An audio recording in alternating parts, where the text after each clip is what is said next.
Welcome to another episode of Seeing Them Live, a podcast featuring memorable concert stories from live music fans. Everyone has a concert story, and hopefully, one day, we'll hear yours. It was in the papers that actually said, this person was suing Elton John. His lawyer was saying that Elton John was a martial artist. I'm thinking, like, how would a martial artist reach off of a stage and, deliver such a deadly blow to somebody who's, 9 feet away from them? Our guest today is Jim, the Podcast Sherpa. Jim is the host and creator of the podcast Too Many Podcasts, which is a podcast about podcasts. Jim's podcast helps people find new and interesting podcasts and also helps you grow your playlist.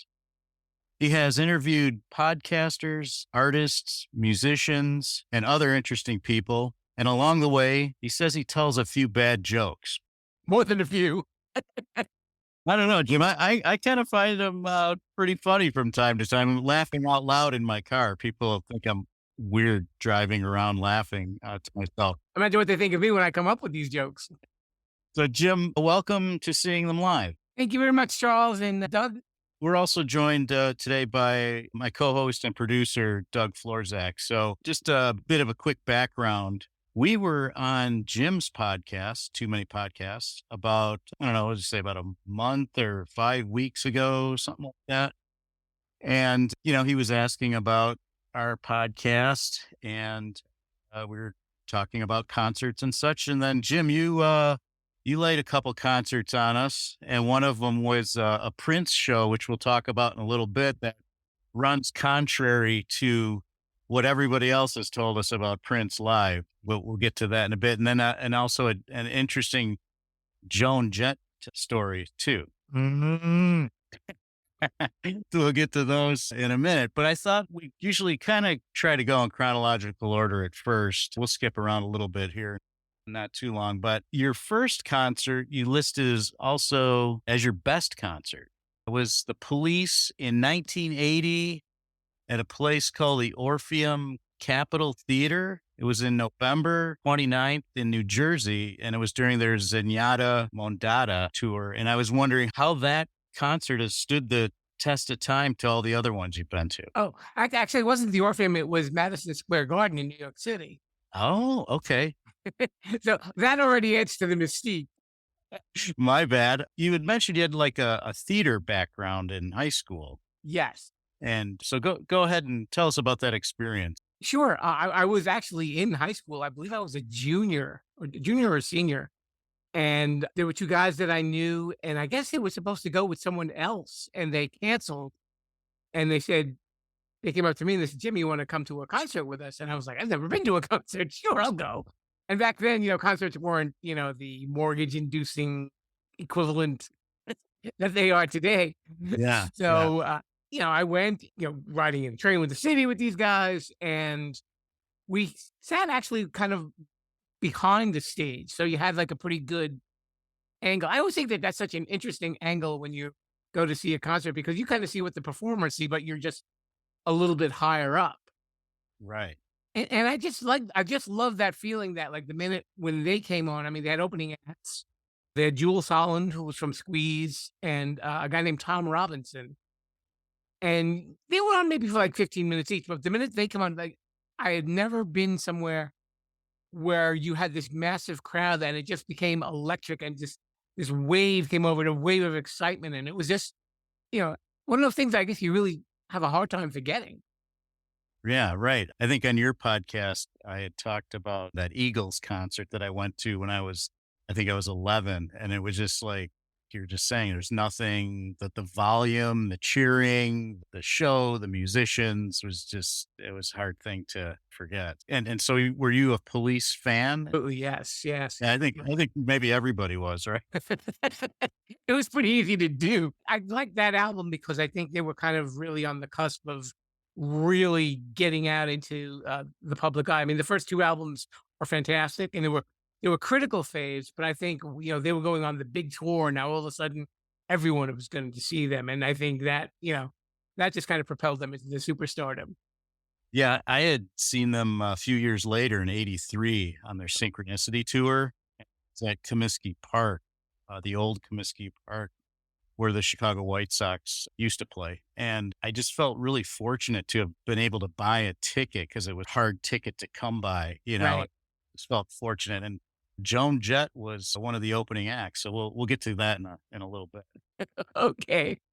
Anything else you want to add to that about that show, Jim? Well, I mean, I did see them, I think, like a year or so later with the Ghost in the Machine tour, which it was good, but I just didn't have that same feeling because I guess I knew kind of what to expect, and that album I didn't like as much as Zenyatta Mondatta. So it was like, yeah, it was good to see them again, but it was like, you know. But I don't know, it was almost like kind of magical, I think, for a 17-year-old kid to kind of see something like that. And like I said, when you're looking out at the crowd, like they're looking out at the crowd from that same angle, and as you said, I was involved with theater in high school, doing some plays and stuff like that. I was always kind of like a performer. I was a band geek. I was in the chorus, all that sort of stuff. So, being in front of a crowd wasn't scary, but to see that kind of number, it's just like it's very awe-inspiring, I think. Yeah, that's unbelievable. Yeah, that's a great album, and that must have been a difficult ticket to get as well. Yeah. You mentioned like several other, we'll call them runners up Okay. to the best concerts. Because I know sometimes it's hard to choose. People like, oh, I can't just pick one, but we'll touch on a few here. We'll go through them. You had mentioned a Tina Turner show. Well, she was the opening act for Lionel Richie. This was in 1984. Right. A memorable show for you. This was her comeback. Private Dancer had not been out too long, and she was starting to tour with like big name artists and going to see her. This was at the Meadowlands in New Jersey, which was another big, great arena to see shows. And this was like a huge stage. I mean, nothing to take, not to take anything away from Lionel Richie, but Tina Turner hitting the stage and with that much experience and just stage savvy. I mean, she was perpetual energy from like the minute she hit the stage till the minute she left. She did not stop moving. She was shimmying and shaking in heels and a short skirt, one way across the stage and all the way back the other way. It was just unbelievable. You like when you see artists with that kind of energy, you almost kind of get tired watching them. It's like, okay, just stand still for a second. I gotta catch my breath. Yeah, I've told stories before where when I'd see Iggy Pop live, he was kind of the same. He never stops moving. He's always doing something, and just yeah, you're like you kind of almost need a breather from you know, halfway through the show just to kind of catch your breath from that kind of a performance. Didn't Iggy kind of like didn't he used to throw himself on like a broken glass or something like that when he on the stage? Yeah, he did stuff like that. He took I know there was a interview I listened to where he poured like hot candle wax on their chest or something, always abusing himself, I guess, crowd for the show. Did you have anything else to add to that? No, I think that was pretty much it for that. I mean, it was a great show all in all. I mean, she was probably one of the best openers that I've probably seen, and then Lionel Richie just put on a fantastic show as well. So it was really a good mix for anybody who was in the crowd that night. Yeah, and then you had also mentioned this Elton John show, which was at Madison Square Garden, Leather Jackets Tour 1986. And what was struck me with that one is that there was talk that he had assaulted a fan or something. Yeah. I couldn't find anything about that, but I have to say I didn't, do like exhaustive research. It did pop up on the first page of Google. Yeah, I mean, first of all, he didn't assault anybody. So we should be clear about that. When they're out on the stage and they just kind of go to the edge of the stage and they like high five everybody that's out in the crowd, he was basically just reaching his arm out and high fiving people. And all of a sudden, the next day, it was in the papers that actually said, yeah, this person was suing Elton John. His lawyer was saying that Elton John was a martial artist. I'm thinking, like, how the heck would a martial artist reach off of a stage and like deliver such a deadly blow to somebody who's like 9 feet away from them? Well, maybe the guy didn't know how to do a high five. He used his forehead instead of his hand, right? That's right. He stuck his face into it. Okay, well, that makes more sense, but that was it was a legitimate lawsuit then was I think it got thrown out, but, it got a lot of publicity that he was suing them, and I was like, "You have got to be kidding me." I did not hear of that or see that, but that's, quite a story. Maybe he is a martial artist, who knows, you know? Maybe Elton doesn't even know he's a martial artist His hands are, what, registered weapons or something, right? on the piano. On the piano, right, exactly. And then also that same year, you saw Billy Joel at Madison Square Garden. It was the 12 Gardens tour. It was like this record-setting residency at the time. And I know, Doug, you've been to quite a few Billy Joel concerts yourself. And yeah, I was just going to ask you guys, like, what makes a good Billy Joel concert or what stands out when you see him live? Doug, you wanna take it first? Sure. I would say it's the quality control. I mean, all of his shows were exceptional. He always had, he always surrounded himself with exceptional artists. I think he had a sax player that he had worked with for a long time. His drummer, I think he worked with from day one. It was always just a really exceptional show. And for me, it was always a good date night. My next door neighbor was also my friend, kind of turned me on to Billy Joel when he first came out because when the Stranger album came out, in the early period when that was first released, he was not well known. My friend said, "Well, come over to my house and listen to this album I got. This guy's fantastic." And listened to it. And then he and I would go to see him almost every time he came into town. So we would usually make it a double date, and it was always a lot of fun. And he's just an exceptional musician and performer. You always knew there was gonna be a good show with him. Yeah, I agree 100%, Doug.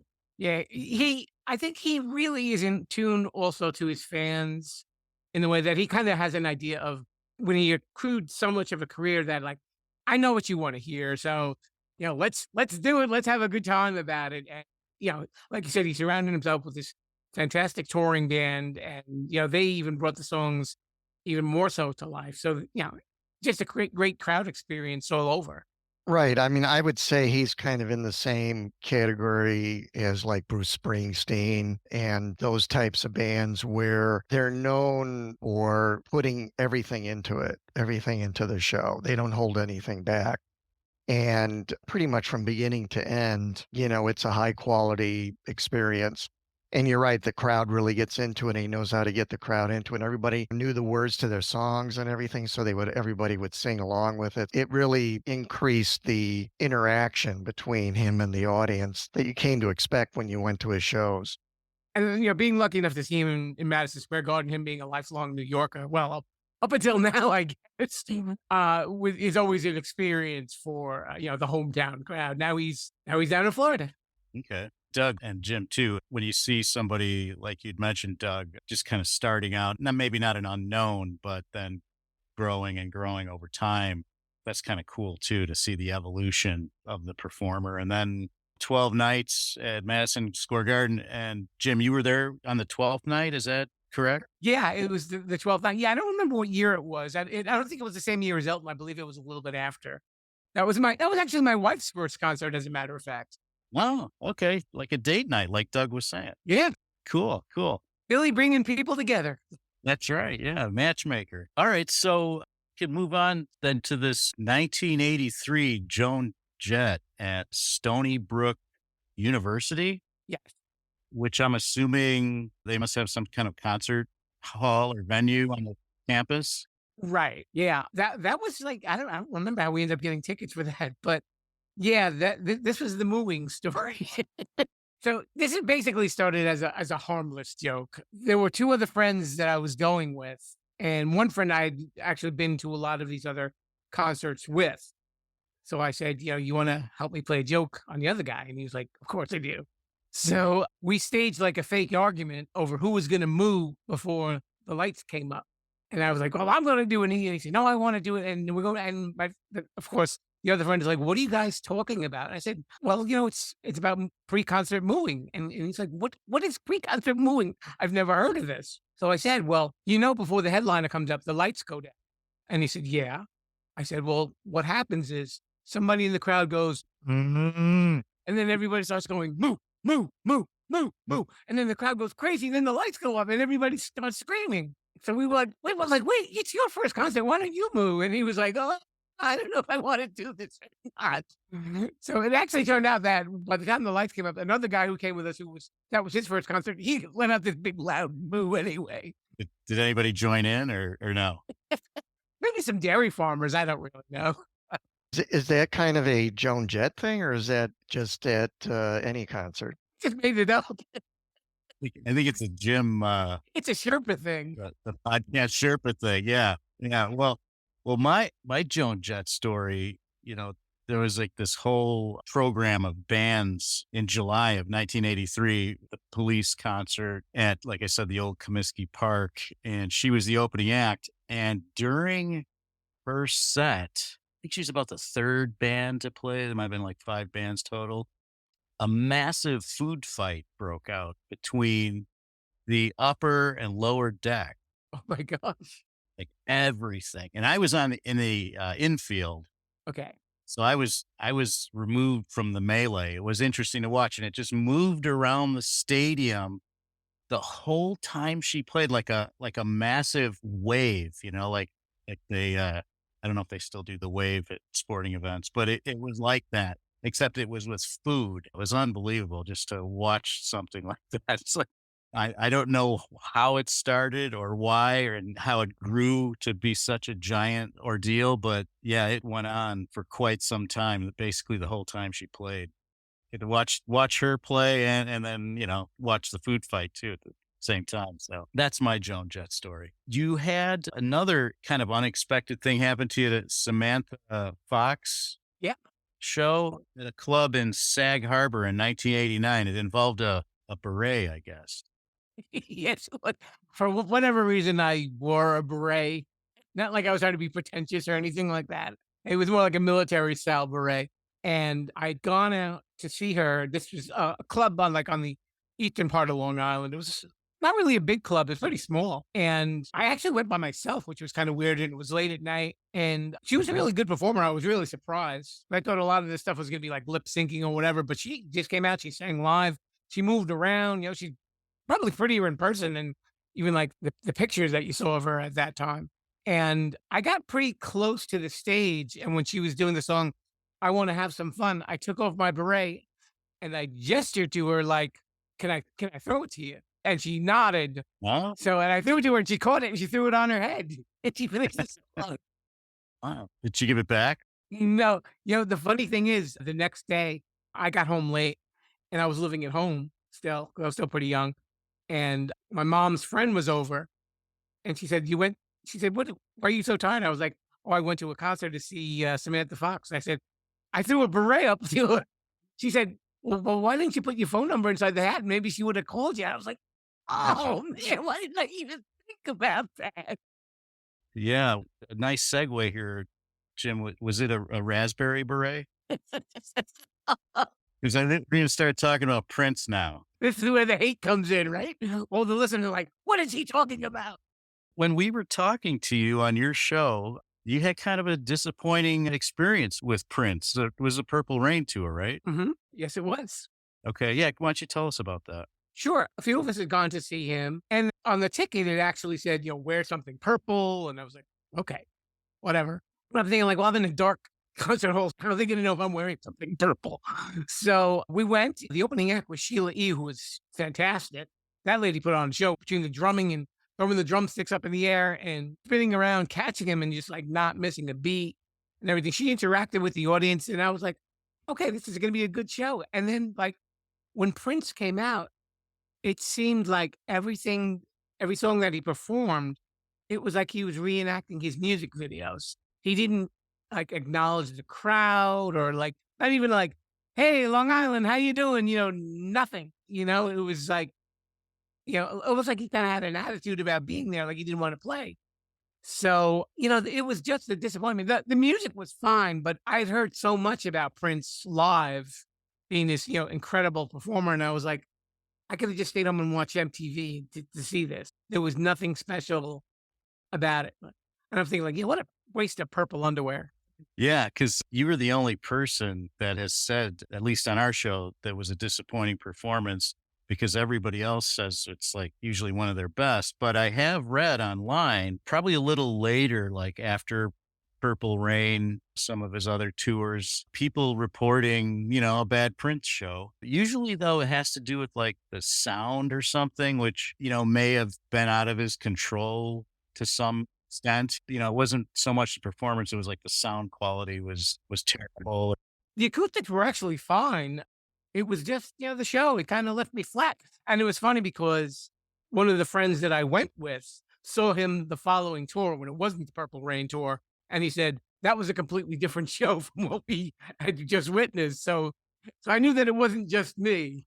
Yeah, well, that happens, and you're the first to report a disappointing Prince show. So I thought we had to hear more about that. So you had a Bare Naked Ladies concert you went to at Jones Beach, right? Yeah, they had an open amphitheater.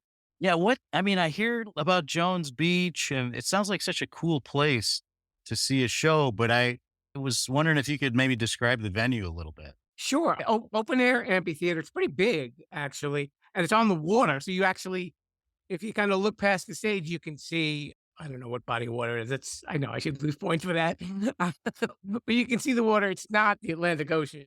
It's I guess it's one of the bays or whatever, and, really nice. They actually fixed it up this year from what I understand, they made it even nicer, and they usually announce their schedule around Memorial Day. I remember that was always like a Long Island tradition, like, you had to wait until, what artists are gonna be playing there, and, then all of a sudden the ticket buying frenzy would start. And, yeah, I saw a number of artists there actually, aside from, Bare Naked Ladies. I had seen a few country concerts as well. They've had all different types. When I saw Clint Black and Winona Judd, they called it the Black and White tour. 3 songs into his set, Clint Black, the power went out and they couldn't play. So, he felt terrible, but I mean, I really respected him, what he did after this. He went backstage, he came back out with a bullhorn, and he was talking with the crowd for, like, about a good 45 minutes, hoping that, they would repair the electric, and unfortunately, it never got fixed. They didn't know what was going on. And he was calling it the Clint Blackout. But, I had to give him, credit because I think a lot of other big names would have just been like, "Well, I don't like this place. See what happens," and then just walk off with and he wasn't like that at all. And it's funny, the papers made it sound like they were like, "He said he would never play Long Island again." I was like, "He never said that." Like, why did he hang out with us for 45 minutes? That is pretty cool because I've been to shows, smaller concerts where, yeah, the performer just walks off stage. If there's something malfunctioning and that's it, they just left. They never came back. So, it's something to be said about entertaining a crowd with a bullhorn for 45 minutes. Can't be easy. Right? So the Bare Naked Ladies, that was what, 1998, Yeah. and that was a good show. Oh, yeah, yeah. They are very entertaining. If you've never seen them. This was about the time the album Stunt was out, and there were 5 of them. There were now 4 because I know Stephen Page had since left the band and kinda did he's doing his own solo thing for now. But between the interaction of the 2 lead singers who were just having fun, and they were just a lot of it was like improvisation, just being funny. Ed Robinson would, like, go on to these impromptu raps in, like, the middle of a song, and he would just babble on about, like, the silliest things, and I remember there was a point in the concert, it was early, and I guess one of them saw that there were 2 empty seats in the front row, and they ran out into the crowd, and they grabbed 2 people and brought them to the front row seats. And hopefully those 2 people aren't just running late, right? Yeah. Whoops. Yeah. Hard to argue your seat back after that, probably, right? Yeah. All right. Well, cool. Well, Jim, I thought we could move to maybe chatting about your podcast. So you broadcast from Mount Podcastia, is it? In the Sherpa LA? In the Sherpa Studios. Okay. Imagine there's a lot of fireplaces in there, right? It would have to be. It's chilly there, I would think, right? I counted and I don't know how accurate this is, but you have, as of this recording, 316 episodes. Does that sound about right? Yeah, maybe a little bit more. Okay. But yeah, I know I'm right now in my 12th season. I'm almost coming to the end of that. I do like 20, 25 episodes a season plus a wrap up for each season. Okay. Okay. So yeah, and I couldn't get a read on when you started. I had listened to today, as a matter of fact, the podcast One Bad Review. And it was from 2019. So that was it. Well, no, I've listened to a few, but that was the one that came up next. Yeah, I started in April of 19, and yeah, I've been pretty much consistent, through today. The reason why I'm laughing about that episode is this guest had the One Bad Review is the name of her podcast, and it's not around anymore. And the interview was probably one of my most awkward interviews, but yet it stays in my top 20. Yeah. I figured there was a part, she talks about product reviews, and I would do a bit with her that I found. If you go on Amazon, there is an item that they sell called the banana slicer. It's in the shape of a banana, and it's got little cutters in it, and you put the banana in and you slice it. There are over 5,000 reviews on this, Charles, and they're hilarious. If you want to just waste an afternoon and just cry from laughing, you have to read some of these things. It was just like, I think people saw the first funny one and they said, oh, I'm going to outdo this. And it just kind of built up this flood. So I figured, well, let's read these. But I don't think the woman who hosted this podcast kind of got the joke. I think she thought that these were legitimate product reviews. So it was like, well, this is awkward. Let's kind of move on into the next subject. Well, when the one review was from Jim from State Farm or whatever his name is, Right. he lost his job because he was slicing bananas and forgot to go to work. Okay. I thought, yeah, that probably didn't really happen, but no, it was funny, but yeah, you have like a huge range of topics. As you can imagine, as you say, there are too many podcasts and on every conceivable subject. And I was going to ask Jim, when you recommend podcasts, are they always like an active podcast, or would you recommend like someone who did 50 episodes and they stopped doing it like 3 years ago? Does that factor into your decision to feature a podcast? Yeah. Well, during most of the episodes that I did when I interviewed these podcasters, their show was active. Yeah, I'm talking like towards the end when you recommend like a half a dozen things to listen to, or you go through like a brief list of what you've been listening to, or kind of you curate, right? You right. Hey, these are the top ones I think are worth a listen. And I was wondering if those are active necessarily, or maybe not. That's an interesting question. I actually kind of modified my approach on that because the first few seasons were Sherpa suggestions. And like, if I was doing a theme, let's say if I was interviewed you guys, I would say, I would recommend, I would look up names of other music podcasts. Like, well, if you like seeing them live, maybe you like listening to this and this and this. But as I went on, I said, I am the podcast Sherpa. I said, I should really be looking into these things and being able to, tell people what it's about, and I'm kind of keeping my opinion to myself for most of the time. So I changed it to Sherpa Samples, where I looked at the podcast charts. And now I talk about like stuff that are more current, or even that maybe might have ended recently, and just give like a little summary about what these podcasts are about. It's kind of hard to tell people what to listen to because everybody has different tastes. So I kind of stay out of like, I like this and you won't like this because, we've all got our own tastes and, our own preferences as to what's good. I mean, for Sherpa Samples, in my upcoming episode, the next time I do it, I listen to the Shizzy Lit podcast. Now, I don't know who Shizzy Lit is. And it was about 5 minutes of like a lot of hip hop slang. And, I didn't know if he was talking about Coolio being arrested or if he was talking about going to a garage sale. But I was like, well, look, this is a podcast that's out there. If you like Shizzy Lit, he's got a podcast. So maybe you want to check it out. Yeah. I mean, the topics are so varied. And I'd mentioned at the beginning, you've interviewed musicians and artists and authors and self-help author people. And so, yeah, it's a wide range, and you kind of do navigate, like, you might be interested if that particular episode resonates with you. And I was going to mention, Jim, this is, and I'm cheating a little bit here, right, Doug? Okay.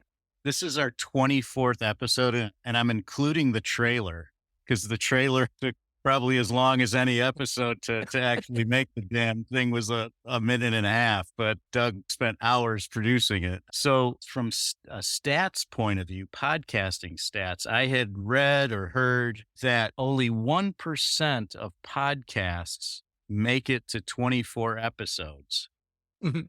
which is still 30,000 podcasts, by the way. R- It's still too many podcasts, right?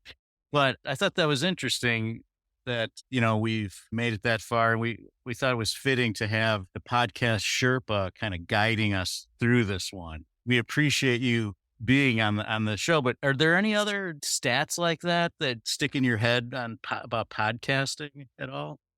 Actually, it's funny that you mentioned that. When I first started doing the show, I was so concerned about how many listeners were checking out the show. I think sometimes when people do these shows, they have these delusions of grandeur. Like, well, my voice is going to be out there and millions of people are going to be hearing me, and I'm going to get all these ads to do. These underwear companies are going to be calling me. And, and it just doesn't work that way. You have to really build up and let yourself be known and, build up a fan base, because that's what really carries a lot of these podcasts. If you're the greatest podcaster in the world and nobody listens to you, and how great are you? I had a gentleman on his name is John Capos, and he's a chocolatier in Australia. And we were talking about social media, and he said, would you rather have one listener who's really enjoying your show, or 1,000 that could take you or leave you? And I never looked at it that way. When you think about it, podcasting to me has always been stories. You want the story that you're telling to reach people. And even if you get just the 10 people that always listen to you for the rest of your show, who knows what effect you may have had on their life, as opposed to people who listen for 10 seconds and go, nope, boring, next one.